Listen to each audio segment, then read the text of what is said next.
Bismillahirrahmanirrahim. Assalamualaikum warahmatullahi wabarakatuh. Alhamdulillahilladzi hadana lil Islam wa manna alaina bih wa akhrajana fi khairi ummatin wa nas'aluhu at-taufiqa lima yuhibbu wa yarda wal hifdha mimma yakrahu wa yaskhad. Wa nusalli wa nusallimu ala habibina wa sayyidina Muhammad ibn Abdullah wa ala alihi wa ashabihi wa man sara ala nahjihi ila yaumil qiyamah. Amma ba'd. Ikhwan wa akhwat rahimani wa rahimakumullah. Pada hari ini kita masih berada pada pembahasan al-ba'tsu ba'dal maut, yakni kebangkitan setelah kematian, dari kitab Aqidah Salaf Ashabul Hadis oleh al-Imam As-Sabuni rahimana wa rahimahullah. Pada pertemuan yang lalu kita telah membicarakan beberapa persoalan penting, di antaranya hikmah penciptaan manusia dan hikmah dari dibangkitkannya manusia kembali setelah mereka diwafatkan oleh Allah Jalla wa'ala. Nah, di antara sekian persoalan yang akan ditemui dan disaksikan oleh manusia ketika hari kebangkitan tersebut,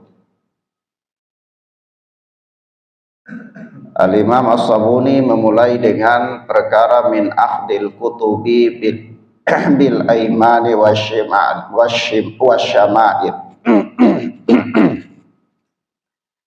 yaitu manusia akan menerima buku catatan amal kebaikan mereka,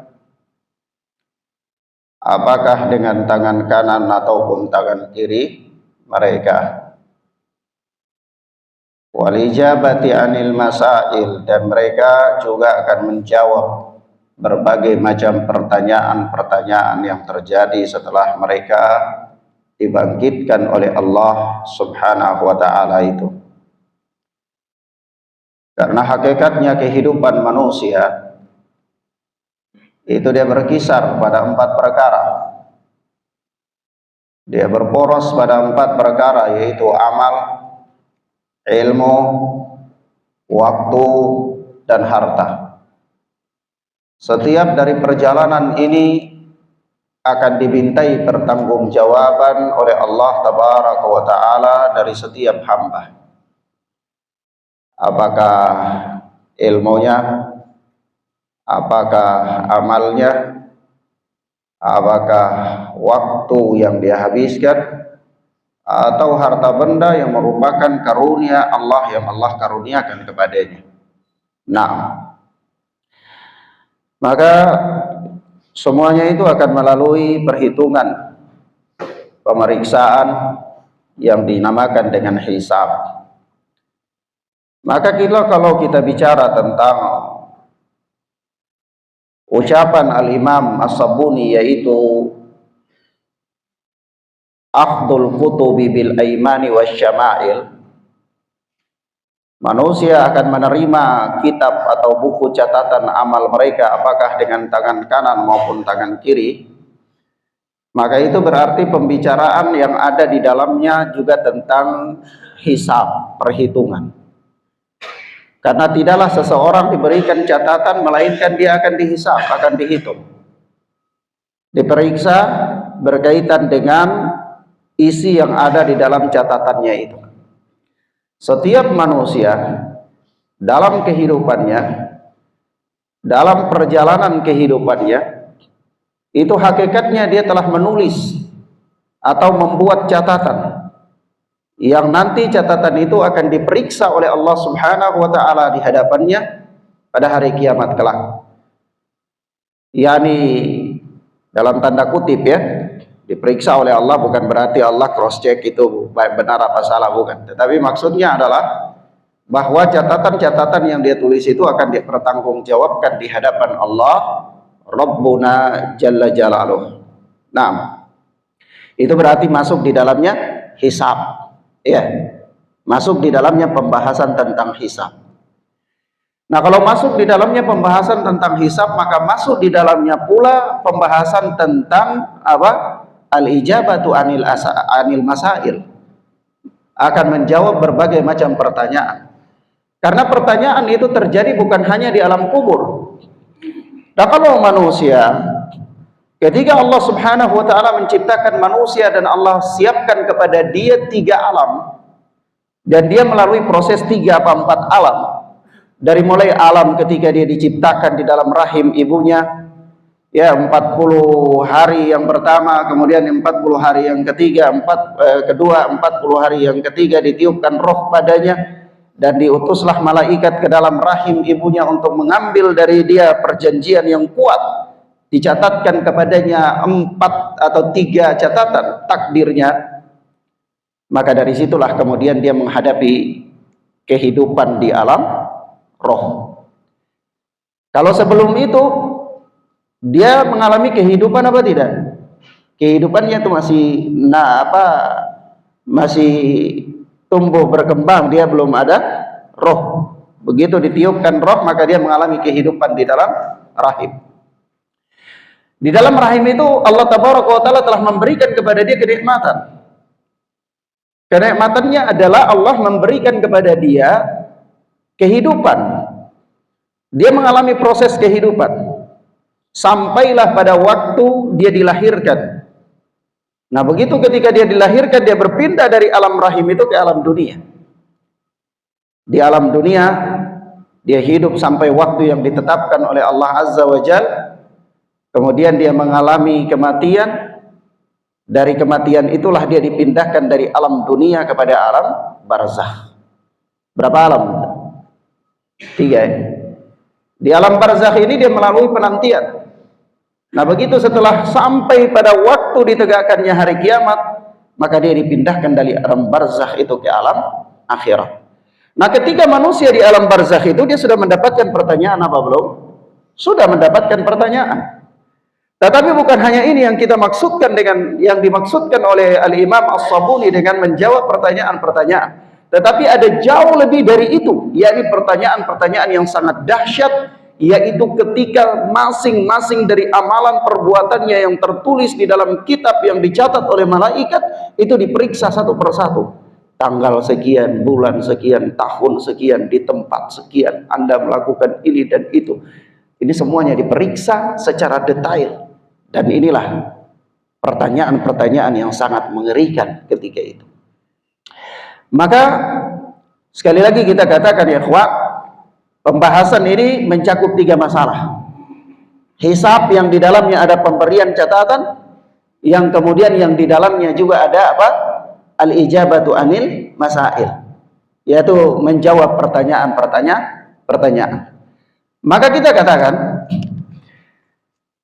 kalau kita bicara secara garis besar tentang pemberian kitab atau buku catatan amal manusia, itu kurang lebihnya ada 3 ayat yang menyebutkan dia secara singkat dan cukup mewakili nas-nas di dalam bab ini.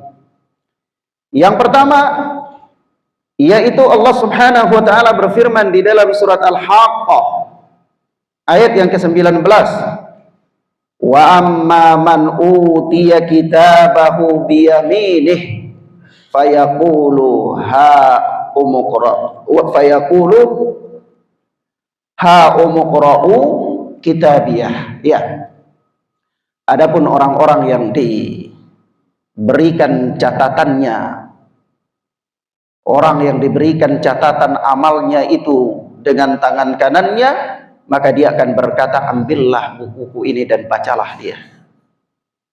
Ya, ini ayat yang pertama.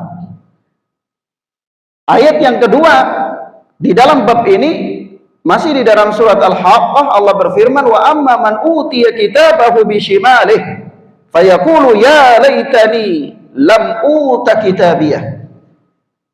Adapun orang yang diberikan kitabnya, buku catatannya dari tangan kirinya dengan tangan kirinya, maka dia akan berkata, duhai betapa celakanya diriku sekiranya tidak diberikan buku ini kepadaku. Dia nggak mau melihatnya. Ayat yang ketiga adalah Allah Subhanahu wa taala berfirman, wa amma man utiya kitabahu wara'a dhahri. Adapun orang yang diberikan kepada mereka catatan mereka dari belakang mereka. Maka di sini dari sini cukuplah 3 ayat ini mewakili pembahasan dalam bab kaifiyah, cara seseorang itu menerima catatannya. Maka kita katakan seseorang dia menerima catatan amal kebaikannya itu ada dari atau dengan tangan kanannya, ada dari atau dengan tangan kirinya, atau ada dari belakang dirinya. 3 keadaan. Nah, maka ringkasan kejadiannya adalah ikhwan, pertama, kita katakan pertama, setiap orang akan diberi catatan amalannya. Tidak ada satu manusia pun yang tidak diberikan catatan amalnya. Ya, sebab itu kita katakan setiap orang akan diberikan catatan amal. Dia orang yang baik, orang yang beriman, orang kafir, hatta sekalipun, hatta orang yang akan dimasukkan ke dalam neraka sekalipun akan diberikan apa? Catatan amalnya. Maka kita katakan apa? Kejadian daripada pemberian kitab ini kita runut beberapa keadaan. Maka kejadian yang pertama adalah setiap orang akan diberikan catatan amal kebaikannya. Yang kedua, catatan kebaikan amal manusia itu diberikan sesuai dengan kondisi amal dan iman seseorang. Yang kedua sesuai dengan apa? Kondisi amal dan iman seseorang. Nah, yakni kalau dia itu apa? Orang yang taat, lagi beriman, maka akan diberikan catatannya dari atau dengan tangan kanannya, dan ini sebagai pertanda bahwa keselamatan dan kebahagiaan baginya. Yang kedua, jika dia dari sisi iman dan amal ya, jika dia adalah orang-orang munafik atau orang-orang kafir, maka akan diberikan catatan amalnya dari atau dengan tangan kanan, tangan kiri, ataupun dari belakang punggungnya. Nah, baik. Sampai di situ paham ya, kawan? Mafhum ya? Jadi pertama, setiap orang akan diberikan catatannya. Yang kedua, pemberian catatan itu sesuai dengan iman dan amal. Nah, kalau sesuai dengan iman dan amal, di situ ada 2 catatan, yaitu catatan pertama, kalau dia orang yang beriman akan diberikan apa? Dengan tangan kanan. Kalau dia orang fasik atau orang kafir, maka akan diberikan dengan tangan kiri atau dari belakang. Baik. Yang ketiga, kalau 2 catatan ini masuk dalam bahasan pertama, yaitu apa? Diberikan sesuai dengan amal dan iman. Yang ketiga, poin yang ketiga, bahwa catatan tersebut sangat teliti dan sangat rinci. Catatan amal manusia itu sangat teliti dan sangat rinci. Ya, ini maksudnya tidak ada satu peristiwa pun yang dilewatkan atau diluputkan. Semuanya sangat rinci sekali. Dan antum bayangkan bagaimana ketika antum datang di hadapan Allah Subhanahu wa taala dan catatan itu diperiksa secara rinci, bisakah Anda lolos? Sulit sekali untuk lolos. Kenapa? Karena apa? Sangat rinci sekali, tidak ada yang dihapus, tidak ada yang bisa disogok, tidak ada yang bisa dilupakan, dan tidak ada malaikat pernah mengkhianati Allah Subhanahu wa taala dalam memeriksa dan mencatat amalan-amalan hamba. Rinci sekali, sangat rinci sekali. Sebagaimana Allah Subhanahu wa taala berfirman di dalam surat Al-Kahfi, yaitu apa? Yaquluna ya laitana ma li hadzal kitab la yughadiru saghiratan wala kabiratan illa ahsaha. Ya. Mereka berkata, aduhai, catatan apakah ini? Ya, yang tidak meninggalkan perkara yang kecil maupun yang besar, melainkan semuanya tercatat dengan rapi di dalamnya. Melainkan apa? Semuanya tercatat dengan rapi di dalamnya. Nah, baik. Mafhum ya ikhwan? Sampai di sini paham? Lah ini bagian daripada apa? Kejadian berkaitan dengan penerimaan atau pemberian buku catatan amal manusia. Baik. Ada berapa poin? Ada 3 poin. Dalam poin yang kedua ada catatan. Poin pertama apa? Setiap orang akan diberikan amalannya. Poin yang kedua, amalan diberikan kitab catatannya. Poin yang kedua, setiap catatan itu pemberian catatan itu sesuai dengan amal dan iman. Ya, ini di dalamnya ada 2 poin juga. Poin yang pertama, jika orang beriman diberikan dengan tangan kanan, jika orang fasik atau kafir diberikan dengan tangan kiri atau dari belakang. Poin yang ketiga, bahwa buku catatan itu sangat teliti dan rapi sekali. Nah, buku catatan itu sangat teliti dan sangat apa? Rapi. Baik. Permasalahan yang kedua. Permasalahan yang kedua adalah bentuk-bentuk pemeriksaan catatan amal, atau kita katakan secara umum adalah hisab. Bentuk-bentuk hisab. Kalau kita katakan hisab, maka bagaimana bentuk kejadian hisab itu? Bagaimana orang dihisab oleh Allah Subhanahu wa taala? Mafhum ya ikhwan? Paham pembahasannya? Baik. Pembahasan yang kedua adalah bentuk-bentuk pemeriksaan atau bentuk-bentuk hisab. Bentuk-bentuk hisab. Yang pertama, hisab yang ringan. Hisab yang ringan. Allah Subhanahu wa taala mengatakan hisaban yasirah. Hisab yang sangat apa? Ringan. Datang di dalam hadis bahwa suatu ketika Aisyah radhiyallahu taala anha berkata bahwa Rasulullah sallallahu alaihi wasallam bersabda, "Man nuqishal hisab udziba." Barang siapa yang diperiksa catatannya, maka dia akan diadab. Barang siapa yang diperiksa catatannya, dia akan diadab. Fakultu, maka aku pun bertanya, kata Aisyah radhiyallahu taala anha, alaysa yaqulullahu fasawfa yuhasibu hisaban yasira. Ketika Rasulullah mengatakan bahwa barang siapa yang diperiksa catatannya, maka dia akan diadab. Lalu Aisyah radhiyallahu taala anha berkata, wahai Rasulullah, bukankah Allah berfirman, maka fasawfa yuhasibu hisaban yasira. Dia akan diapa? Bukankah Allah berfirman bahwa manusia itu akan dihisab dengan hisab yang ringan, atau seseorang akan dihisab dengan hisab yang ringan? Maka maksudnya adalah apa yang dimaksudkan dengan hisab yang ringan itu? Maka kata Rasulullah sallallahu alaihi wasallam, dalikal arad. Hisab yang ringan itu adalah penampakan. Penampakan. Di dalam lafaz yang lain dikatakan bahwa yu'radu alaihim a'maluhum, ditampakkan kepada mereka amal-amal mereka saja. Jadi hisab yang ringan itu maksudnya ini buku catatannya, lalu ditampakkan saja, sekedar ditampakkan kepada mereka sudah, tanpa ditanya ini peristiwa bagaimana, kamu ingkari apa enggak, ini peristiwa terjadi kamu punya udzur apa enggak, ini bagaimana, dan seterusnya, tanpa diteliti. Hanya sekedar buku catatannya ditampakkan kepada dia, sudah selesai, itu aja. Itu namanya hisab apa? Yasirah. Nah, sehingga barang siapa yang diperiksa catatannya lebih teliti dari sekedar arat penampakan, itu udziba, pasti dia diadab, dah lolos pastinya. Mafhum ya? Baik. Ini hisab yang pertama, atau bentuk hisab yang pertama, yaitu hisab yasirah, yaitu berupa penampakan. Berupa apa? Penampakan. Ini catatan itu ditampakkan. Di sini kita katakan bahwa hisab yang ringan berupa penampakan amal manusia kepada dirinya itu tanpa ada pemeriksaan yang rinci, Nah, dan ini terjadi khusus bagi orang-orang yang beriman dan mendapatkan rahmat Allah Subhanahu wa taala. Hisab yang ringan itu adalah hisab yang terjadi kepada orang-orang yang beriman dan mendapatkan rahmat dari Allah Subhanahu wa taala. Nah, sebab itu apa namanya? Rasulullah sallallahu alaihi wasallam pernah berdoa ya, Allahumma hasibni hisaban yasira.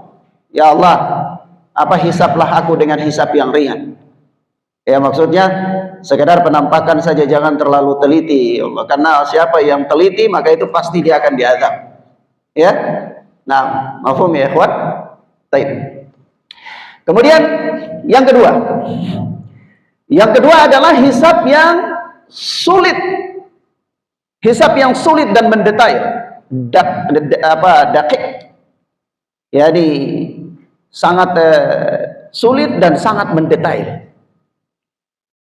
Nah, pemeriksaan yang dalam bentuk demikian ini adalah pemeriksaan yang rinci dan mendalam sekali. Hal ini terjadi bagi orang-orang yang banyak dosanya atau orang-orang munafik. Kalau dikatakan Ustaz, apakah orang-orang kafir juga dia akan mengalami perhitungan? Maka orang-orang kafir dia tidak akan mengalami pemeriksaan yang demikian, tetapi nanti dia dihisab dengan bentuk yang lain. Tetapi pemberian catatan kebaikan manusia itu terjadi dalam dua keadaan. Keadaan yang pertama, hisab yang ringan itu bagi orang-orang yang beriman dan mendapatkan rahmat. Yang kedua adalah pemeriksaan yang sangat mendetail dan teliti, ini bagi orang-orang beriman tetapi banyak dosa atau kalangan orang-orang munafik. Nah, mafhum ya? Baik. Sebab itu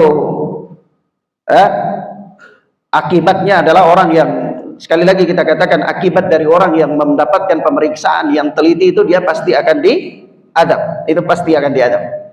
Nah, sebab itu Rasulullah sallallahu alaihi wasallam ketika berdoa ya, Allahumma hasibni hisaban yasira, ya Allah hisablah aku dengan hisab yang ringan.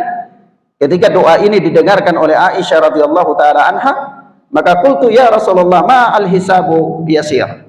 Aku bertanya, wahai Rasulullah, apa itu hisab yang ringan? Qal ayyandura fi kitabihi fayatajawaza lahu anhu.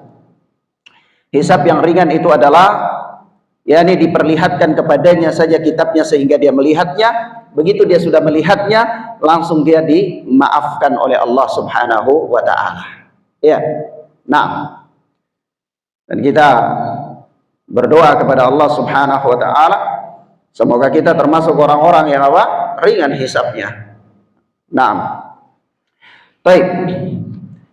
Yang berikut, yaitu yang ketiga ya, orang-orang yang tidak dihisab. Orang-orang yang tidak dihisab. Orang-orang yang tidak dihisab,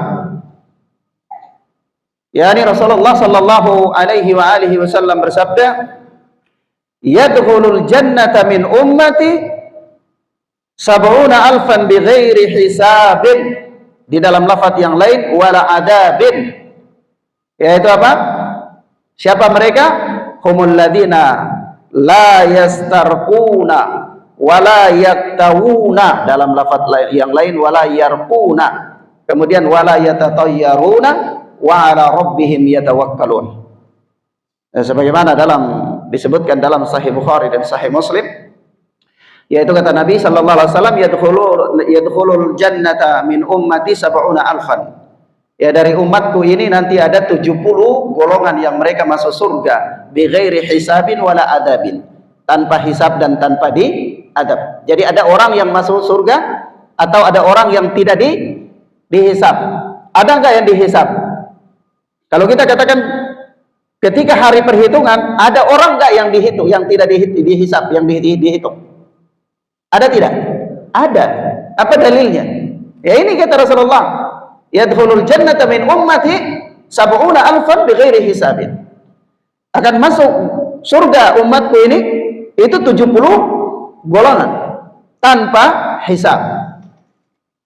Ketika para sahabat bertanya siapa mereka, maka Rasulullah mengatakan apa? Humul ladina la yastarqun. Mereka adalah orang-orang yang tidak meminta ruqyah, wala yaktawun, dan mereka tidak melakukan kai, yaitu pengobatan tradisional dengan cara kai. Kai itu besi dibakar sampai panas lalu ditempelkan pada luka. Ya. Nah, mereka tidak melakukan pengobatan dengan bentuk yang demikian, dan mereka apa? Wala yatatayyarun, mereka tidak bertatayyur. Tatayyur adalah salah satu jenis dari jenis kesyirikan. Tatayyur itu bersikap pesimis karena mendengar suara burung asalnya, ya. Asalnya tatayyur itu bersikap pesimis karena mendengar suara burung. Jadi ada suara burung, oh ini pasti, ini kayaknya ada orang meninggal nanti ini.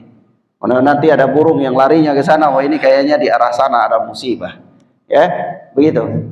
Kemudian pada perkembangannya tatayyur itu menjadi banyak jenis dan macam. Ya, seperti ya kalau ibu-ibu tangan gatal itu berarti mau dapat uang misalnya. Ini juga tatayyur.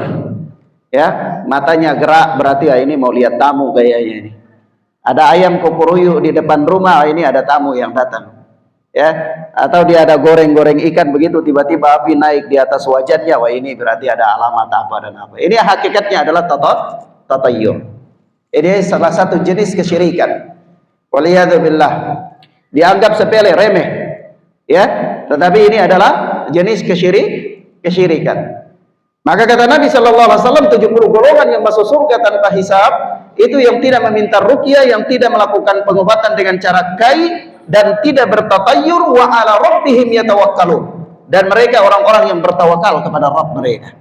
Benar-benar mereka bersandar kepada Allah Azza wa Jalla dalam setiap sendi kehidupan mereka. Mereka orang-orang yang kuat bertawakal, kuat berserah diri kepada Allah Azza wa Jalla. Naam. Maka dari sini kita katakan ya, bahwa hadis ini menerangkan kepada kita bahwa ada golongan yang mereka tidak dihisab, mereka tidak dihisab. Ya. Nah, kemudian yang berikut adalah yang keempat ya, yaitu hisab untuk orang-orang kafir. Hisab untuk orang-orang kafir. Nah, yakni kita katakan ya ikhwan, bahwa orang-orang kafir meskipun mereka pasti masuk neraka, ya, orang-orang kafir itu meskipun mereka pasti masuk neraka, nah orang yang kafir itu tidak akan dimaafkan oleh Allah Subhanahu wa taala ya.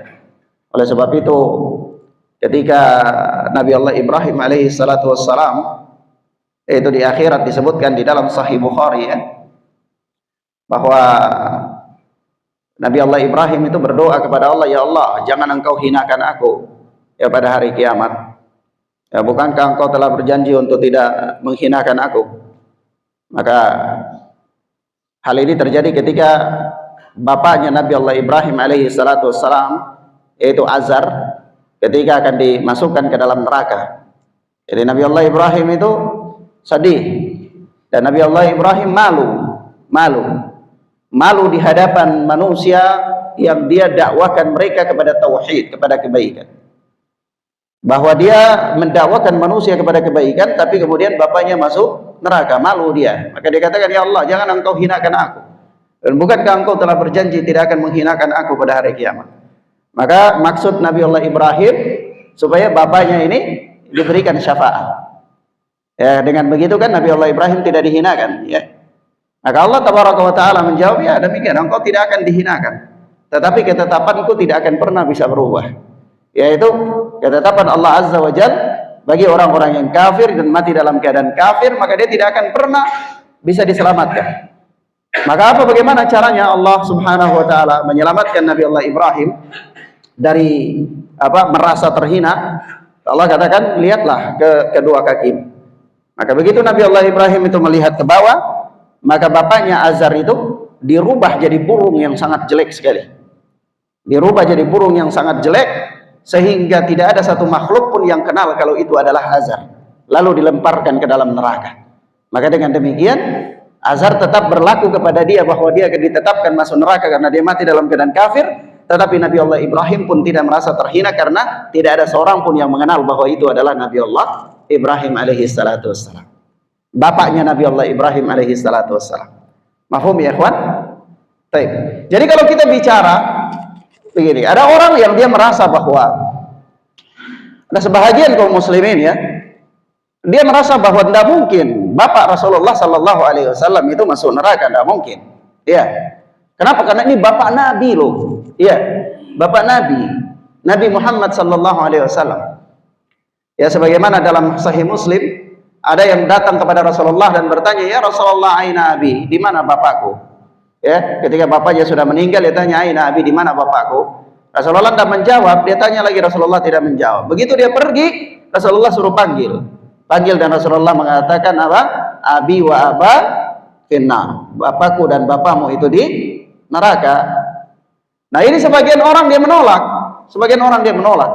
Dia mengatakan mungkin, tidak mungkin. Masa bapak Rasulullah Sallallahu Alaihi Wasallam masuk neraka? Ini Nabi loh. Ya. Nah, maka kita katakan bukan hanya Rasulullah Sallallahu Alaihi Wasallam, bapak Rasulullah Sallallahu Alaihi Wasallam, tetapi bahkan jauh daripada itu, bapak dari seorang nabi yang diberikan gelar oleh Allah Khalilur Rahman, kekasih Allah, ya, yaitu Nabi Allah Ibrahim alaihi salatu wassalam.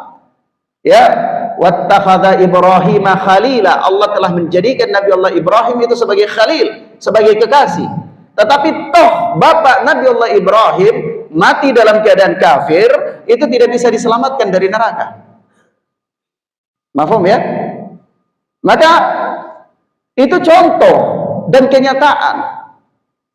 Maka Rasulullah Sallallahu Alaihi Wasallam bapaknya pun ketika wafat dalam keadaan kafir, ya sudah tidak bisa diselamatkan. Hatta itu bapak seorang nabi. Bukankah ketika hari kiamat itu ditegakkan, lalu manusia datang kepada para nabi untuk meminta syafaat, dan apa jawaban para nabi kepada mereka? Nafsi-nafsi, masing-masing. Iya, masing-masing. Masing-masing nabi menyebutkan kekurangan-kekurangan dia. Artinya apa?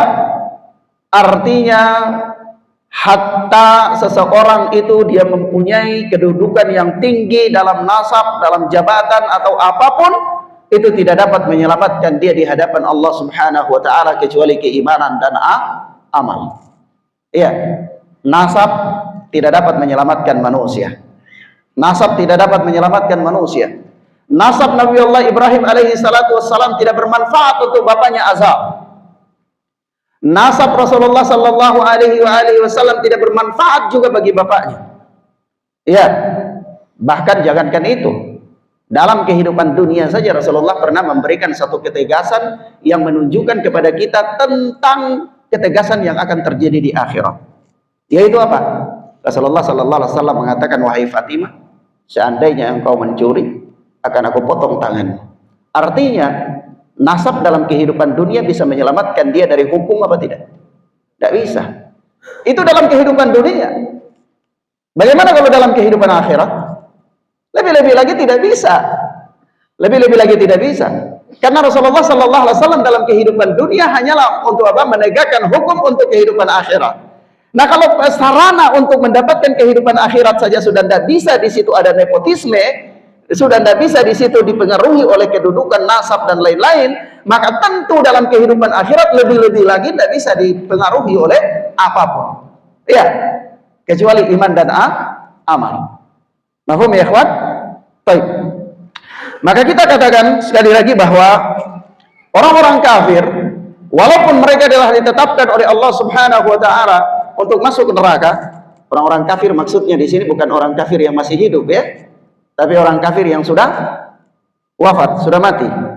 Kenapa? Karena kalau orang kafir yang masih hidup pun kita tidak bisa tetapkan kepada dia neraka, tidak bisa. Kenapa? Ya bisa jadi sebelum dia mati dia bertaubat, dia masuk Islam dan dia mati dalam keadaan Islam. Jadi urusan surga dan neraka itu urusan Allah Subhanahu wa taala, tidak boleh diklaim kepada orang-orang tertentu kecuali dengan nas. Kecuali dengan apa? Nas. Maka nas mengatakan kepada kita bahwa siapapun dalam kehidupan dunia ini, selama kehidupan itu masih berada pada dirinya, maka dia tidak bisa diklaim bahwa dia selamat ataupun dia tidak selamat. Tidak bisa. Sampai dia mati. Dan penentuannya itulah yang akan menjadi apa? Harapan. Maksudnya dalam tanda kutip, harapan adalah yang saya maksudkan, jika sekiranya dia itu orang mati dalam keadaan beriman, maka kita harapkan kebaikan-kebaikan pada dirinya.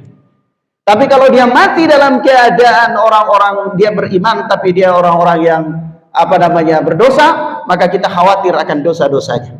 Tapi kalau dia mati dalam keadaan kafir, maka Nas telah mengatakan kepada kita dengan jelas, mati dalam kekafiran itu ditetapkan neraka. Maka kita katakan bahwa orang yang mati dalam keadaan kafir, dia tidak akan pernah lolos dari nerakanya Allah Azza wa Jalla, dan dia kekal abadi di dalamnya. Nah, maka kalau kita bicara tentang hisab bagi orang-orang kafir, adalah orang-orang yang mati dalam keadaan kafir. Maka kita sekali lagi katakan ya ikhwan, orang-orang kafir dalam maksud adalah orang-orang yang mati dalam keadaan kafir, itu telah ditetapkan neraka bagi mereka. Tapi kenapa mereka harus dihisab? Kenapa mereka harus dihisab? Bukankah mereka sudah ditetapkan neraka, begitu mati sudah langsung masuk neraka? Untuk apa lagi dihisab? Paham ya ikhwan? Nah, kita katakan yang pertama, ini adalah merupakan satu bentuk adab kepada mereka. Karena melalui hisab itu sendiri adalah malapetaka. Malapetaka. Iya. Ketakutan, kengerian. Jadi dia harus merasakan kengerian itu. Yang kedua adalah merupakan bentuk keadilan Allah Subhanahu wa ta'ala. Merupakan bentuk keadilan Allah Jalla wa ala. Nah, merupakan bentuk keadilan Allah Subhanahu wa ta'ala. Sebab itu ada di antara sebagian mereka orang-orang kafir, atau bukan sebagian, ada dari mereka orang-orang kafir, ketika mereka dihisab oleh Allah Subhanahu wa ta'ala dengan rinci, diberikan catatan-catatan mereka, mereka mengingkarinya. Mereka mengingkarinya. Ya. Sampai apa yang terjadi, pengingkaran-pengingkaran yang mereka lakukan itu, kemudian Allah Subhanahu wa ta'ala membungkam pengingkaran mereka dengan apa? Dengan Allah berikan hak kepada anggota tubuh untuk bersaksi di hadapan Allah Subhanahu wa ta'ala. Sehingga orang yang mengingkari itu tidak ada alasan lagi bagi dia untuk mengingkari. Karena apa? Karena tangannya bersaksi, kakinya bersaksi, mulutnya nggak bisa apa-apa, tapi jasad dia menjadi saksi. Jadi di situ tidak ada lagi dia bisa membela dirinya, tidak ada lagi dia bisa berdebat ya dalam kasus tersebut. Allah Subhanahu wa taala berfirman dalam surat Yasin apa? Al-yauma nakhtimu ala afwahihim wa tukallimuna aydihim wa tashhadu arjuluhum. Yaitu apa? Hari tatkala kami mengunci mati mulut-mulut mereka sehingga tidak bisa berkata, dan tangan-tangan mereka akan berkata kepada kami, wa tashhadu arjuluhum, dan kaki-kaki mereka akan bersaksi pula. Maka dari situ mereka terbungkam dengan persaksian anggota tubuh. Tapi subhanallah ya ikhwan, Allah Subhanahu wa ta'ala itu sangat kasih sayang sekali. Allah sangat maha kasih sayang kepada orang-orang yang beriman. Maka bersyukur kepada Allah Subhanahu wa ta'ala, karena Allah memperlakukan orang-orang beriman itu dengan perlakuan yang istimewa. Dalam kondisi yang benar-benar sangat ngeri, Allah masih tetap membela orang-orang yang beriman, dan Allah perlakukan mereka dengan perlakuan yang istimewa. Sampai-sampai ya disebutkan di dalam hadis begini, yudnal mu'min yaumal qiyamati min rabbih hatta yada'a alaihi kadafahu fayuqarriruhu bidunubihi ata'rifu dzamba kada ata'rifu dzamba kada.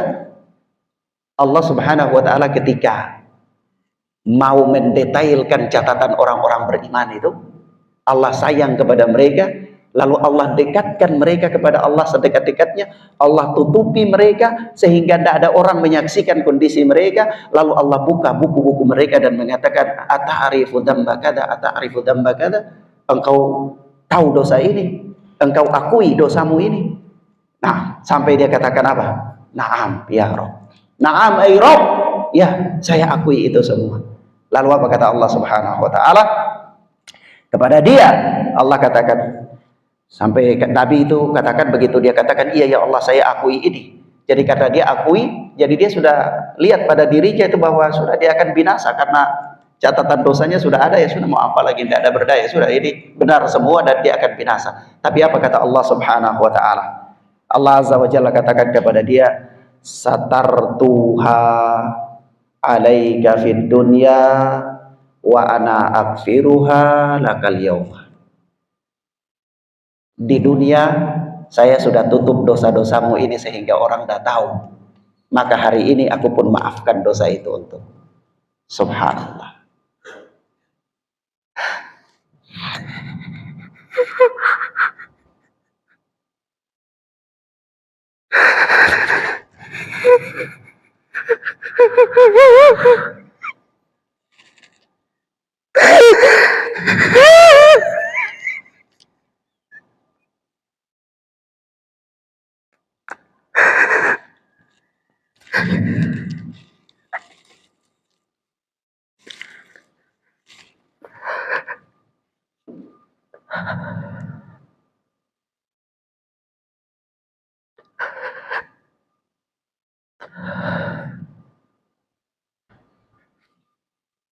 Ya ikhwan, Allah tabaraka wa ta'ala benar-benar sangat sayang kepada orang-orang yang beriman.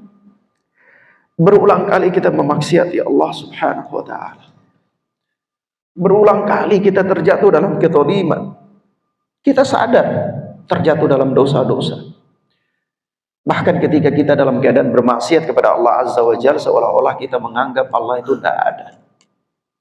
Kita menganggap tidak ada orang yang tahu, tidak ada orang yang lihat kita ketika kita bermaksiat kepada Allah subhanahu wa ta'ala.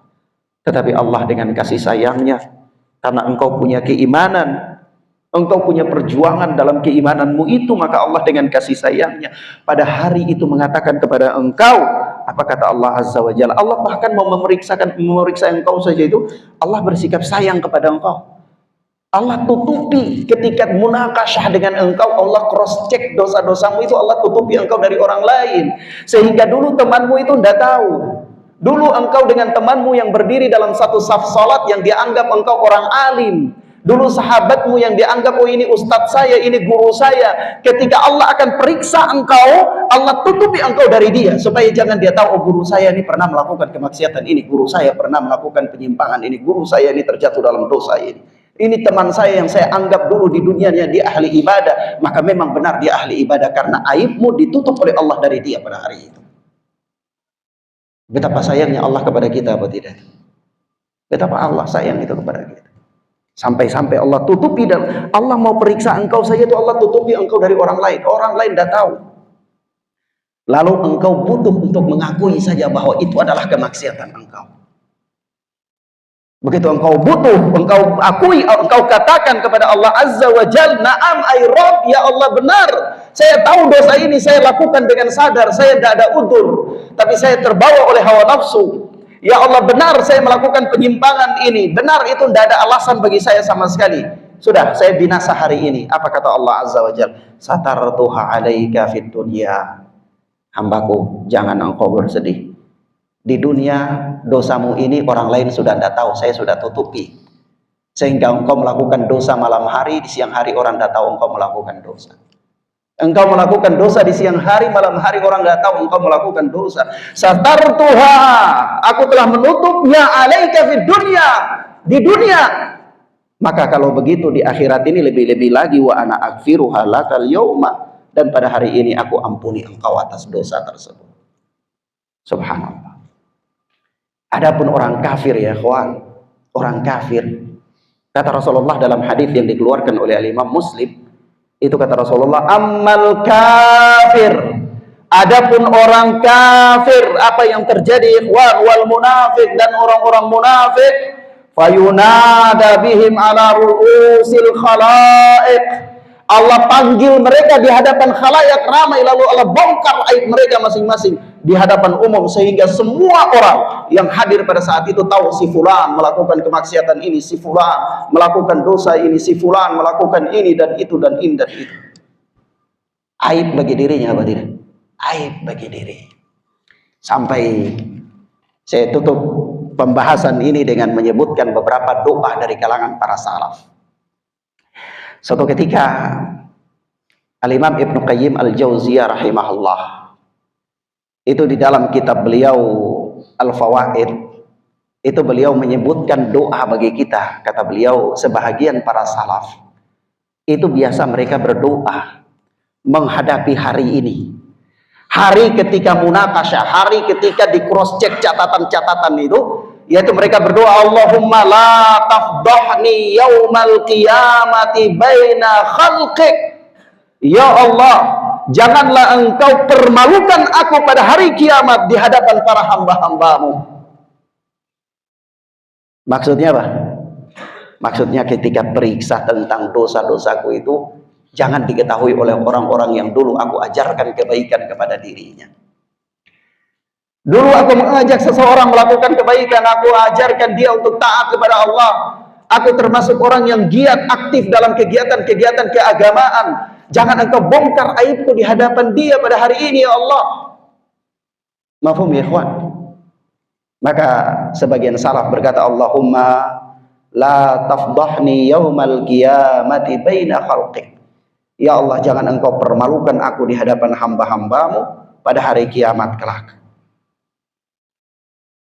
Ada doa yang luar biasa juga disebutkan ya, yaitu oleh seorang tokoh besar dari kalangan tabi'in yang bernama Ibrahim An-Nakhai. Beliau pernah berdoa, Allahumma ja'alni indaka min arfa'i ibadik. Ya Allah, jadikanlah aku di sisimu termasuk orang yang tinggi derajatnya. Waj'alni fi a'yunin nasi min at'afi ibadik, dan jadikanlah aku di hadapan manusia itu sebagai orang yang lemah. Waghfirli ma la ya'lamun, dan ampunilah aku terhadap apa-apa yang mereka tidak tahu. Orang menilaiku baik, orang menilai diriku sebagai seorang alim, seorang ahli ibadah, seorang pakar hadis, tetapi kemaksiatanku yang begitu banyak yang mereka tidak tahu, ampunilah aku untuknya. Jangan bongkar dia di hadapan mereka. Dan apa? Wala tafdahni bima ya'lamu, dan jangan engkau hinakan aku terhadap apa-apa yang mereka ketahui. Jadi orang ketahui bahwa Anda ahli ibadah, Anda imam, Anda da'i, tetapi ternyata di belakang itu ada hal yang kemudian membuat Anda jadi malu di hadapan mereka. Iya. Dan ikhwan fillah azani Allah wa iyyakum. Terakhir doa yang saya menganggapnya sangat bagus yang disebutkan oleh Al-Alama Ibnu Qayyim Al-Jauziyah di dalam Al-Fawaid, yaitu Al-Imam Ibnu Qayyim menulis sebuah doa, dan doa ini bagus sekali kalau kita hafalkan dan kita berdoa kepada Allah tabaraka wa taala dengan itu. Kata Rasulullah, kata Imam Ibnu Qayyim dalam doanya itu, beliau tulis itu, Allahumma la taj'alni ibratan li ibadik. Ya Allah, jangan engkau jadikan aku sebagai contoh yang buruk bagi hamba-hambamu. Jangan engkau jadikan aku sebagai apa? Contoh yang buruk terhadap hamba-hambamu. Wala tafdahni ala ru'usil ashhadi yaumal qiyamah, dan jangan engkau hinakan aku di hadapan khalayak pada hari kiamat. Jangan engkau hinakan aku di hadapan apa? Khalayak pada hari kiamat. Nah, demikian ikhwan fillah azani Allah wa iyyakum, ini beberapa hal yang bisa kita sampaikan pada pagi hari ini, mudah-mudahan bermanfaat bagi kita insyaallah taala. Inilah pembahasan tentang apa? Hisab atau perhitungan pada hari kiamat kelak. Wassallallahu ala nabiyina Muhammad wa ala alihi wa sahbihi wasallam. Subhanakallahumma wa bihamdika asyhadu an la ilaha illa anta astaghfiruka wa atubu ilaik. Wassalamualaikum warahmatullahi wabarakatuh.